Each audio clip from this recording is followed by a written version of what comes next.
दौरान तलब इल्मी शादी करना कैसा है, आपकी क्या राय है। नबी सल्लल्लाहु अलैहि वसल्लम ने अब्दुल्ला बिन मसूद बिल्कुल नौ उम्र थे, उनको देख के फरमाया कि जो तुम में निकाह की ताकत रखता है वो निकाह कर ले। ताकत रखने का मतलब जिसको रिश्ता मिल जाए। तो चाहे आप तालिब इल्म हो या आप उस्ताज हो, निकाह बालिग होने के बाद है। ये निकाह जो है ना, इंसान की बॉडी की रिक्वायरमेंट है। ये ऐसा ही है कि जैसे कोई कि तालिब इल्म के दौरान खाना खाना कैसा है। अबे खाना तो भूख का ताल्लुक है ना, भूख लगेगी तो रोटी तो खानी पड़ेगी। तो बिल्कुल जैसे भूख इंसान की नेचर है, मर्द और औरत एक दूसरे की क्या है, नेचर है। वो उस नेचर को कुचलोगे तो डिप्रेशन में जाओगे, टेंशन में जाओगे, पढ़ाई नहीं होगी उससे। अब एक बेवकूफ कह रहा हो कि यार खाना खाने में इतना टाइम लगेगा, इससे बेहतर है कि पढ़ लो।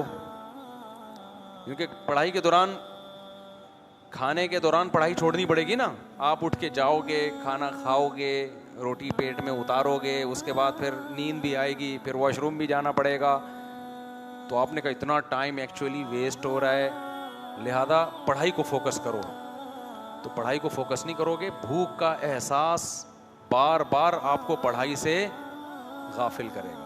तो बेहतर है थोड़ा टाइम निकाल के खाना खा के थोड़ी देर नींद कर लो, उठ के फ्रेश हो जाओगे। दोबारा दिल क्या करेगा फिर, पढ़ाई में। तो जो लड़के शादी नहीं करते, सिर्फ पढ़ाई को फोकस करते हैं, तो वो आंख मटक्के ज्यादा कर रहे होते हैं, पढ़ाई कम कर रहे होते हैं। और फिर गर्लफ्रेंड की तरफ जा रहे होते हैं, मोबाइलों पे लगे हुए होते हैं, फिर इंटरनेट पर फुहश फिल्में देख देख के टाइम ज़ाया कर रहे होते हैं, फिर हैंड प्रैक्टिस और पता नहीं क्या क्या गंद भला जो गंद सोसाइटी में चल रहा है। तो पढ़ाई तो वैसे भी नहीं होती। लोग मिसालें देते हैं, नहीं वो फलां इतना नेक आदमी, देखें उसने तो शादी नहीं की और पढ़ के इतना बड़ा साइंसदान बना। वो 100 में 1-2 होते हैं ऐसे। 100 में क्या होते हैं, 1-2 होते हैं जो कुछ अलग ही, बहुत उनको अपनी ख्वाहिशात पे कंट्रोल होता है। और अंग्रेज़ों की तो वैसे ही मिसालें न दें, उनके यहाँ तो बाले होते ही नाइट क्लब शुरू हो जाते हैं।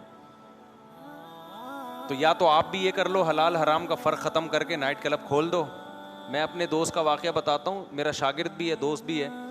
जर्मनी में पढ़ रहा था, उम्र उसकी 30 साल थी। एक अंग्रेज़ ने उससे पूछा तुम्हारी शादी हो गई है? उसने कहा नहीं भाई, अभी तो एक्चुअली हम क्या कर रहे हैं, स्टडी कर रहे हैं, हम कोई शादियां करने के लिए थोड़ी आए हुए हैं, जर्मनी में हम पढ़ने के लिए आए हुए हैं। गोरे ने कहा अच्छा फिर गर्लफ्रेंड होगी तुम्हारी कोई? उसने कहा नहीं, दाढ़ी भी है माशाल्लाह लड़के की। अरे भाई पागल हो रहा है कि हम लोग गर्लफ्रेंड में मुसलमान लोग हैं। उसने कहा अच्छा फिर वो कोई लड़कों का शौक होगा? अस्तगफिरुल्लाह, मुझे अच्छा नहीं लग रहा। कह रहे नहीं भाई हम लोग ही नहीं है। कह रहा तू पागल है क्या, तू जिंदा कैसे? अब तक गोरा पूछ रहा है कि तू जिंदा कैसे है भाई, 15 साल हो गए बालिग हुए हुए। गोरे में इतनी सेंस तो है कि भाई ये भी एक बॉडी की रिक्वायरमेंट है, इसको कब तक कुछ लोगे आप? 1 साल 2 साल 3 साल 4 साल 5 साल बॉडी की नीड ना होती फिर कोई मसला नहीं था। नेचर है, ये नेचुरल है। देखो एक नीड वो होती है जो होती नहीं है, आप बना लेते हो। कोई चर्स पीता है, ये बॉडी की नीड थी क्या? लेकिन जब पीते पीते थोड़े दिनों में अब ये क्या बन जाएगी, नीड बन जाएगी। तो ये नेचुरल नहीं है, लिहाजा इसका इलाज है कि छोड़ दो चर्स। एक शख्स नशा करता था, उसने मुझे बताया कि मैंने ऐसे नशा छोड़ा कि 2 महीने के लिए कुंडी लगा के ना, ताला लगा के अपने आप को घर में बंद कर लिया। हत्ता कि जुम्मा भी नहीं पढ़ने जाता था कि कोई नशा ही मिल गया जुम्मे में, दोबारा नशे में ना डाल दे। 2 महीने अपने आप को बंद किया, नशा छूट गया, दोबारा उसकी हाजत नहीं होगी फिर। तो निकाह का ऐसे भी नहीं है कि आपके दिल में जो औरत की रग़बत है, आप 2 महीने के लिए कुंडी लगा के अपने आप को बंद कर लें और बिल्कुल नीट क्लीन, सोचना ही नहीं है। जब 2 महीने बाद निकलोगे, पहले से बड़े एटम बम बने हुए होगे आप। हकीकत है, पहले से ज्यादा तबाही सोसाइटी के लिए, क्योंकि ये नेचुरल है ना। नेचर थोड़ी खत्म हो सकती है। चर्स की आदत चर्स छोड़ने से छूट जाएगी, खाने की आदत खाना छोड़ने से छूटेगी क्या? कम तो हो जाएगी, छूटेगी थोड़ी। वो तो रमजान में जब इफ्तारी में कैसा फोड़ता है, क्योंकि वो इतना। तो चरस और ये नशा ये नेचुरल नहीं है, इससे अवॉइड करेंगे, खत्म। निकाह की ख्वाहिश खत्म नहीं होगी कभी भी, ये तो नेचुरल है, कुदरत ने रखी है और ये नेमत रखी है, औरत में भी मर्द में भी। इसी से नस्ल बढ़ती है, इसी से सोसाइटी वजूद में आती है। तो नेचर से मत लड़ो, हम ये कह रहे हैं आपसे। आप साइंसी तरक्की करो, मगर आप नेचर के खिलाफ चलना शुरू हो जाओ उस तरक्की में, तो ना तरक्की हासिल होगी और ना सुकून मिलेगा आपको, बगावत हो जाएगी नेचर से। तो गोरे ने इसका हल ये रखा हुआ है कि गर्लफ्रेंड वो जाके वो करते रहते हैं, उनका तो कोई मसला ही नहीं है उनके यहाँ। लेकिन उसके दूसरे साइड इफेक्ट बहुत ज्यादा हो गए कि तरक्की करके चांद पे तो पहुंच गए, लेकिन जो चांद पे जा रहा होता है उसके भी अब्बा का पता नहीं होता कि अब्बा कहाँ है वो। हमारा बेटा चांद पे पहुंच जाए, पूरा खानदान रिसीव करने के लिए आएगा, चचा, मामू, ताए, खाला, फुप्पे। अंग्रेज में जो साइंसदान चांद पे गए नीचे रिसीव करने के लिए, कौम तो आई है, एक आध गर्लफ्रेंड होगी, चचा ताए का उनके भी पता। तो यार ये सेटअप चाहते हो तुम लोग? अगर चाहते हो तो फिर कर लो भाई। लिबरल लोग कहते हैं क्या हो गया इसमें, अगर चचा नहीं है, गधे का भी तो अब्बा नहीं होता, घोड़े का भी बाप नहीं होता, फिर भी वो घोड़ा घोड़ा ही होता है। तो अगर इंसानों के अब्बा नहीं है तो इंसान फिर भी, एक्चुअली इंसान का इससे नहीं पता चलता अब्बा है या नहीं है। एक्चुअली इंसान का इससे पता चलता है कि सच बोलता है कि नहीं बोलता, टैक्स टाइम पे जमा कराता है कि नहीं जमा कराता। हम बोलते हैं भाई वो भी है, लेकिन पहले क्या है, अब्बा का होना सोसाइटी में बहुत जरूरी, क्योंकि गधे और इंसान में फर्क अब्बा से होता है, गधे के अब्बा नहीं होते। इंसान के क्या होते हैं? अब्बा भी, अम्मा भी, खाला भी, चचा भी, चची भी, नानी भी, दादा भी। गधे के यहाँ ये सेटअप नहीं होता। समझते हो कि नहीं समझते हो? तो इसलिए अब हमारे पास एक ही हल है कि हम जल्दी निकाह को प्रोमोट करें। क्या करें हम? लड़का बालिग हो, यूनिवर्सिटी में शादी कराओ उसको। रहा मसला ये कि वसाइल और मसाइल, और फिर जैसे रोटी खानी ज़रूरी तो है, लेकिन रोटी के पैसे भी तो होना जेब में। तो उसका हल क्या होता है? माँ बाप जब बच्चे को यूनिवर्सिटी भेजते हैं तो पॉकेट मनी दे के भेजते हैं कि बेटा जब हम तुम्हारी फीस उठा सकते हैं हम, तो क्या समोसे खाने के तुम्हें पैसे नहीं दे सकते? कैंटीन में जब भूख लगे तो क्या खा लेना। तो यार 2 रोटी का खर्चा बहू का और उठा लो यार। बाप उठा ले खर्चा कि मेरा बेटा यूनिवर्सिटी में पढ़ रहा है। अगर वो नहीं पढ़ रहा होता, नालायक होता, तो उसको थोड़ी पैसे दिए जाते हैं। जो जिम्मेदारी पूरी करता है उसकी माँ बाप क्या करते हैं? उसको सपोर्ट करते हैं ना। तो बच्चा यूनिवर्सिटी में पढ़ रहा है, नंबर अच्छे आ रहे हैं, इसका मतलब ये अपनी जिम्मेदारी पूरी कर रहा है। तो यार जैसे हमने इसको नाश्ते के पैसे दे के भेजा, लंच बॉक्स अम्मा ने साथ बना के भेजा, किसके खर्चे का था वो लंच? अब्बा के खर्चे पे ना। तो भेज दिया, तो एक खर्चा और भी है भाई। जैसे रोटी इसकी पेट की ज़रूरत है, ऐसे ही इसकी बॉडी की ज़रूरत बेगम भी है। तो अब्बा ये हिम्मत कर लें कि बेटा मेरा समझदार है, इसीलिए घर से बाहर है, यानी पढ़ने में टाइम लगा रहा है, नंबर भी अच्छे आ रहे हैं, अपनी रिस्पॉन्सिबिलिटी इसकी जो है वो पूरी कर रहा है। तो 2 रोटी बहू खा लेगी, उसका खर्चा कौन उठा लेगा? मैं उठा लूंगा, कोई बात नहीं। कल इसने कमा के देना है, आज मैं इसका ख्याल करूंगा। कल ये बोलेगा यार मेरे अब्बा ने मेरी तमाम ज़रूरतें पूरी की। अब्बा अब आप 60 साल के हो गए, अब आप 50 साल के हो गए, अब आप घर में बैठो, कमा के कौन खिलाएगा आपको? क्योंकि आपने मेरी सारी ज़रूरतें पूरी की हैं। और इस दौरान चूंकि शादी जल्दी हुई थी तो पोते भी जवान होना शुरू हो जाएंगे। तो ये सारा खानदान, पोते पोतियां, दामाद, बहुएं मिल के एक अदद अब्बा को बुढ़ापे में, अम्मा को और अब्बा को क्या करेंगे? पालेंगे। ये तो इन्वेस्टमेंट बहुत कम हुई, उसका आउटपुट क्या है? बहुत ज्यादा है। जो पहले हुआ करता था, एक अब्बा चंद लोगों को खिलाता था, नस्ल भी नहीं रोकता था, वो जिम्मेदारी पूरी करता था, बहुओं को भी खिलाता था, और 50 साल के बाद जितनी जिंदगी बची है बैठ के खाता ही था सिर्फ वो। अब बेटे को पता होता है अब्बा ने एक धेला नहीं खर्च करना मेरी शादी पे, लिहाजा नतीजा क्या निकलता है? बेटा जाता है लिबरल लड़कियों की तरफ, गर्लफ्रेंड, दोस्तियां लगाता है, और फिर इधर उधर मुंह मारता है, फिर गंद की आदत पड़ जाती है, फिर गंद को गंद ही मिलेगा मेरे भाई, समझ रहे हो ना। फिर उसको मिलती भी आड़ी तिरछी है, फिर तलाक़ें होती हैं, फिर वो पता नहीं उधर ताल्लुक़ है तो उसका, क्योंकि खुद जब 2 नंबर है, 20 लड़कियों से इसकी दोस्तियां हो चुकी होती हैं, शादी के बाद पकड़ा जाता है ये। एक ने एक दिन आंटी से बात करता हुआ क्या होता है? बेगम को एतमाद ख़त्म। मुझे तो लोग बता रहे होते हैं हमारी पुरानी वाली की इत्तेफाक से मिस कॉल ऐसे टाइम पे आ गई, मेरी बेगम मेरे साथ बैठी हुई थी, नाम चेंज किया हुआ था, अब्दुल गफ्फार नाम रखा हुआ था उसका। मैसेज पढ़ लिया बेगम ने, अब्दुल गफ्फार कह रहे मैं तुमसे बहुत मोहब्बत करती हूँ। आदमी कह रही अब्दुल गफ्फार करती कब से हो गया भाई? औरत कह रही होती है अब्दुल गफ्फार और मोहब्बत कर रही है ये, मुझे तुम याद आते हो। अबे तो अब्दुल गफ्फार को तो दोस्त इतना याद नहीं आता। सारी कल्चर की क्या हो गई ऐसी की तैसी। अब तुम्हें क्या बहुएं मिलेंगी खिदमत करने वाली, पोते मिलेंगे खिदमत करने वाले, वो पोते भी ऐसे ही होंगे। बहू भी कहेगी इसने तो कोई, मेरे ससुर ने तो कभी कोई खर्चा किया नहीं है हमारे ऊपर, और ये चाहता है कि हम इसको बाप बना के रखें। मेरे बाप ने तो इतना खर्चा किया, इसका एक धेला भी खर्च नहीं हुआ। इसने तो बेटे को शादी नहीं करने दी जब तक अपने पाँव पे खड़ा ना हो जाए और इतने पैसे ना कमाना शुरू कर दे। उस वक्त तक तो ये अपने बेटे को शादी नहीं करने दे रहा था। तो अब्बा वाला कोई चीज उसको ससुर में नजर बोलो नहीं। हमने अपने बचपन खानदानों में, अल्लाह का शुक्र है हमारा बड़ा खानदान था, हमने देखा अपने नाना को, नानी, दादा, दादी, दादे को तो नहीं देखा हमने, वो तो कम उम्री में, जरा उनकी एज ज्यादा नहीं थी, फौत हो गए थे। तो खानदान के बड़ों को देखा ऐसे आके खर्च कर रहे हैं, लुटा रहे हैं। फिर अपने बड़ों को देखा, उन्होंने अपने बड़ों की कैसी खिदमतें की। तो ये सारा सेटअप मार्केट से क्या हो रहा है, शार्ट हो रहा है। तो कंजूसी छोड़ दें। बाप जो है, जब देखो कि बेटा पढ़ाई में दिलचस्पी ले रहा है, बाप बोले कि मैं तेरा बाप हूं, तो मैं अब तेरा सच्ची मुच्ची का बाप हूं। सच्ची मुच्ची का बाप वो होता है जो औलाद पे क्या करता है, खर्च करता है। कोई बात नहीं बेटा, यार हमने गुजारा किया, तुझे भी हम खिलाएंगे पिलाएंगे, खा, बहू ले आ। बता देना इधर उधर दोस्तियां नहीं लगाना, दो जो अच्छी लगे तो मैं पैगाम लेके जाऊंगा। अगर तमीज़ की हुई, खानदान में एडजस्ट हो, ऐसी ना कोई आड़ी तिरछी उठा के ले आए ना, खानदानी का बेड़ा गर्क कर दे। कोई आड़ी तिरछी ना हुई, कोई तमीज़ की हुई तो मैं लेकर आऊँगा। कोई बात नहीं यार, 2 रोटी क्या हो जाएगी ज़्यादा। अब यहाँ एकदम लिबरल आंटियाँ चीखती हैं मेरे बयान, क्या शादी में सिर्फ 2 रोटी का खर्चा होता है? इन्होंने औरत को पैर की जूती समझा हुआ है, कोई वैल्यू नहीं है, सिर्फ 2 रोटी। तो भाई ये 2 रोटी किनाया है, आप 4 खा लो। किसने मना किया? सादगी रखो ना, बाकी आगे औलाद होगी, औलाद का खर्चा अल्लाह दे देता है। मेरे हालात से इबरत, मैं बार बार शो मारने के लिए थोड़ी अपने हालात बताता हूँ यार। मैं जब शादियों की बात और बच्चों की बात करता था, लोग कहते थे मौलवी साहब अपनी आमदन देखो और जज्बे देखो। मैं कहता था खिलाने वाला कौन है? अल्लाह खिला रहा है, तो अल्लाह का शुक्र है अब तक खिला रहा है। मेरे सारे बच्चे खुद भी अब दबा के माशाल्लाह सबका अल्लाह नजर बस से बचाए। ऐसा निकलना मुझे नहीं याद पड़ता कि आज तक कभी हमने डब्बा खोल के देखा और आटा ख़त्म हो गया हो। और जितने हमने औलाद वाले देखे हैं भाई, ये गैब से अल्लाह की तरफ से मिलता रहता है। ये औलाद ऐसी चीज़ है, ये अल्लाह पे तवक्कुल के बगैर नहीं, वरना फिर वही नतीजा निकलेगा, करोड़ों रुपए कमा रहे बच्चे 2 हैं कि तीसरा आ गया तो खर्चा ना हो जाए।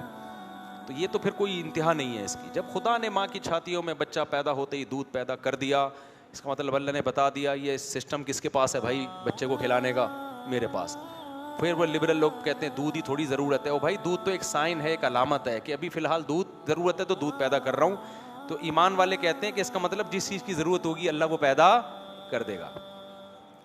अगर नहीं कर रहा तो इसका मतलब अल्लाह आपको इसी तरह ही रखना चाहता है। वो एक बच्चे में भी रखेगा, फिर ऐसे फिर वो 6 या 7, 8, 10 बच्चों में नहीं रखेगा गरीब, वो फिर नहीं भी औलाद होगी तो भी गरीब रखेगा फिर आपको।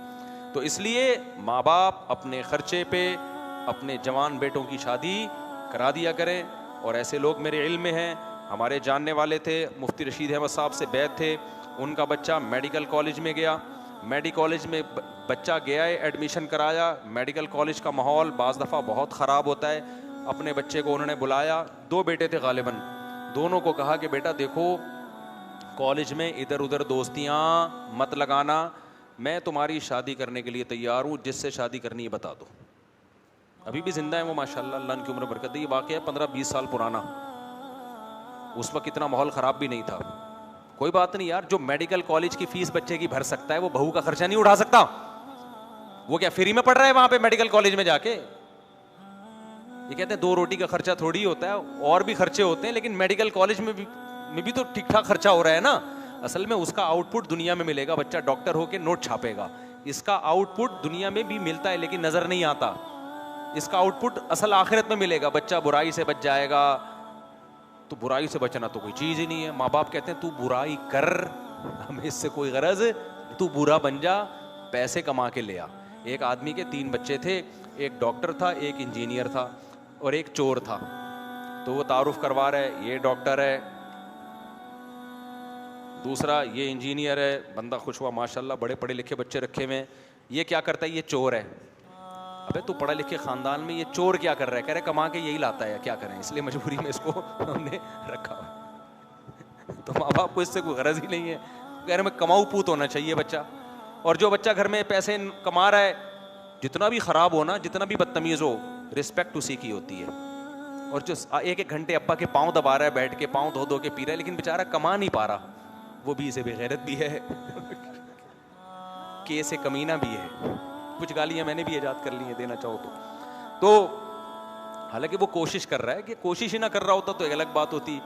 तो इसलिए मेरे भाई अब्बा को चाहिए दिल क्या करो थोड़ा बड़ा कर ले, और बच्चा अगर समझदार है तो अपने खर्चे पे करा दे, अल्लाह पे तवक्कुल करे। और मैंने देखा है मालदारों में तवक्कुल नहीं होता, ये तवक्कुल गरीबों में मुझे नज़र आता है। रक्शे वाले देखे हैं मैंने, बमुश्किल दिहाड़ी। मेरा एक शागिर था, इतना गरीब बेचारा, रक्षा चला रहा है, कुछ कभी कभार मैं उसके साथ ताउन करता था। एक दिन क्या हुआ, कहने लगा उस्ताद जी मेरी शादी है, आप ज़रूर आएँ। अबे मैंने कहा तेरे पास वो धेला नहीं है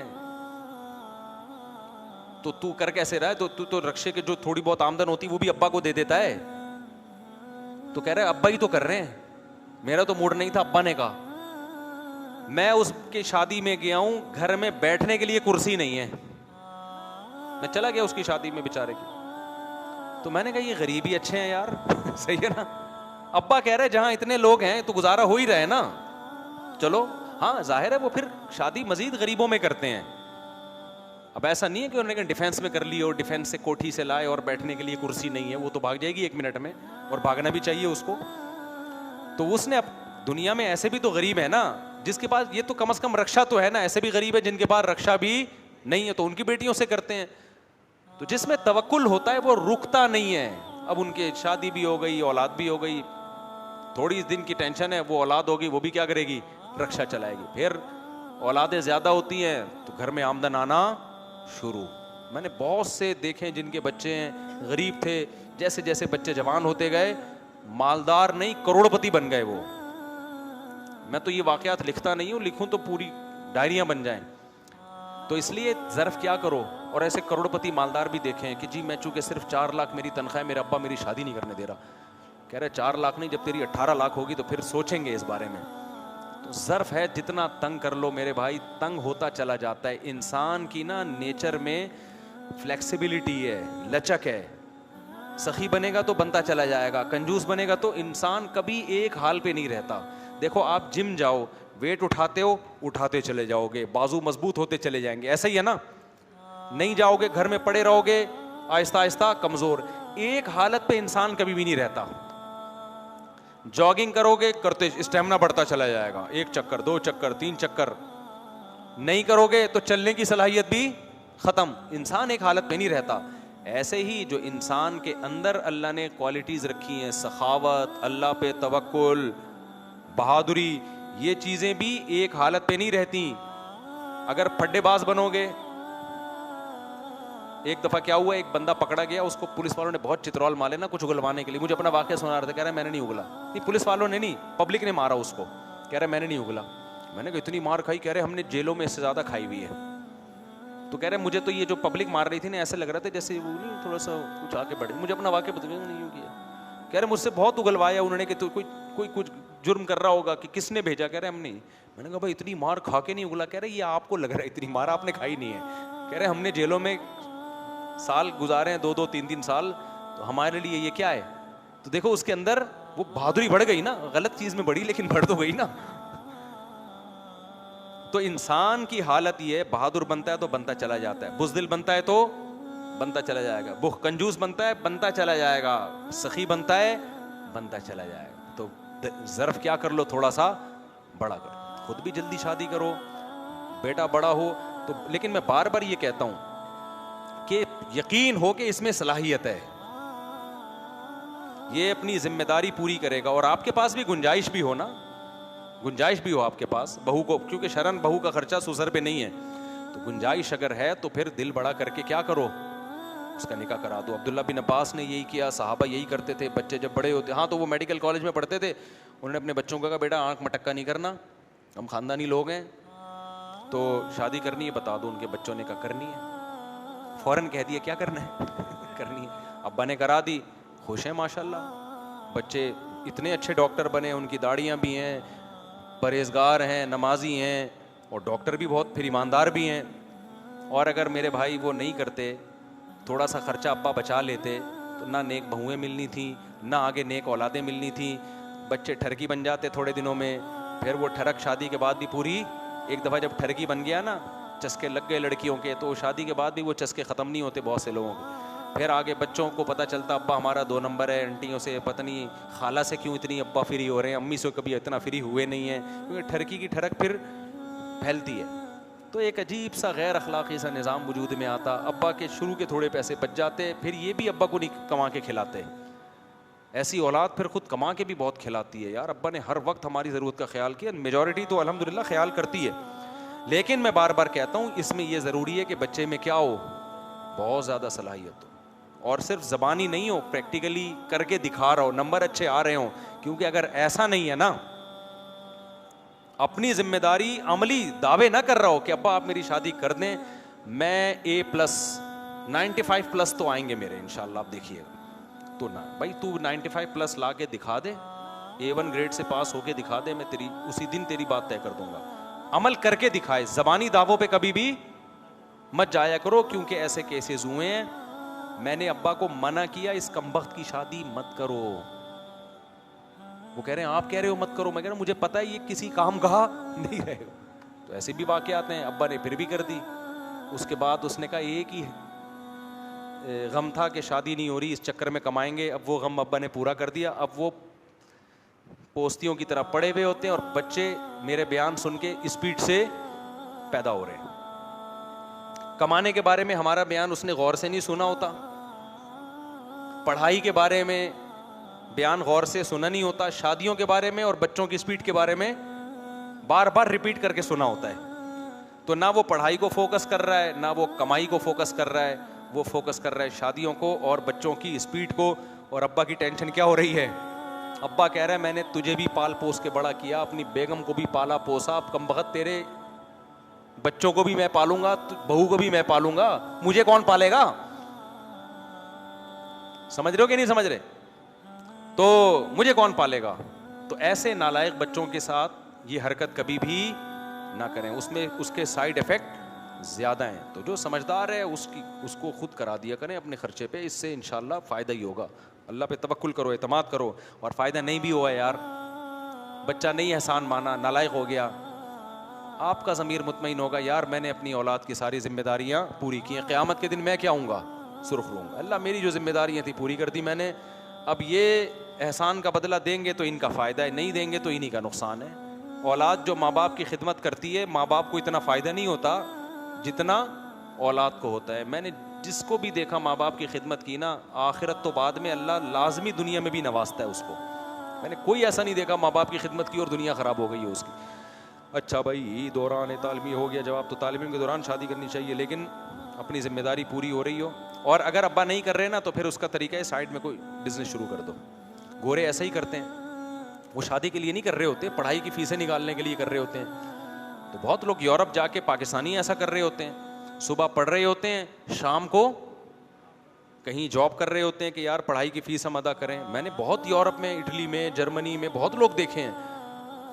तो जब आप यहाँ पढ़ रहे हो तो आप साइड में कोई बिजनेस कर लो कि यार मैं एक अदद बेगम को क्या कर लूँगा, पाल लूँगा। शुरू में टेंशनें होंगी, लेकिन ये टेंशनें आइंदा के लिए आपको बड़ी टेंशनों से बचा लेंगे। फिर अगर अब्बा आपको रोकते हैं कि नहीं तुझे तेरे खर्चे पे भी नहीं करनी, फिर अब्बा की बात मानना लाजिम नहीं है, फिर नहीं मानो। बोला अब्बा मैं अपने खर्चे पे कर रहा हूँ, जैसे आपके अब्बा ने आपको मेरा अब्बा बनने से नहीं रोका, तो आप भी मुझे किसी और का अब्बा बनने से नहीं रोक सकते। अब्बा बनना हर एक का राइट है। अब्बा कहेंगे मैं तुझे अब्बा बनने से नहीं रोक रहा, मैं कह रहा हूं अभी मत बन, तो आप कहें अब्बा ऐसा अब्बा कहां से लब्बा, ठीक है। अभी बनने तो बुढ़ापे में अब्बा बन के क्या मिलेगा भाई, मुझे दादा बनना है 40 साल की उम्र में, ये बोले अब्बा को मुझे क्या बनना है, दादा बनना है। जी